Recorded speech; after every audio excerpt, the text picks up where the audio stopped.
To create a perfect replica of the US president, scientists first used advanced facial sculpting technology to reshape the North Korean agent's face, then placed a metal facial mold on his face. 1 minute later, after removing the mold, the agent had completely transformed into the president's appearance. To ensure absolute certainty, the agent even cut off the same ring finger that the president was missing. The North Korean military planned to use this imposter to replace the president before the election. Soon, the agent flew to the United States. The real president was busy campaigning for re-election, so after his speech, he didn't return to the White House and checked directly into a hotel in Chicago, not knowing the North Korean agent was staying in the room across from him.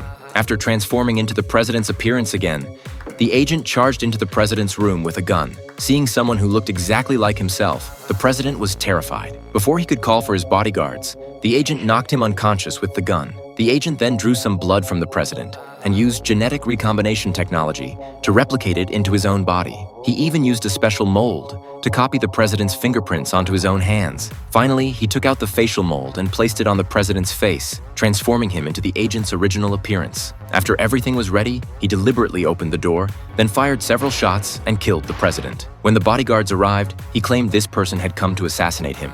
And fortunately, he had reacted quickly enough to pull out the gun from under his pillow and kill him in self-defense. Since this was during the election period, everyone thought this was a hitman sent by a campaign rival, and no one suspected his story. After this incident was exposed, his approval ratings soared, and he ultimately crushed his opponent with 90% of the vote, successfully winning re-election as US president. But the North Korean military's ambitions went far beyond this. They planned to use the same method, to turn all top US officials into North Koreans, and then the entire United States would become North Korea's puppet. The vice president was their next target, but unexpectedly an accident occurred this time. When the imposter was infiltrating the vice president's home, he accidentally knocked over a golf club. Hearing the noise, the vice president quickly chased after him and managed to stop him before he could escape. While the vice president was shocked by this, the imposter immediately pushed him away, opened the door, and fled. The vice president couldn't believe there could be someone in this world who looked exactly like him, and in a hostile state, no less. Afterward, he thought about how the president had recently become very friendly toward North Korea,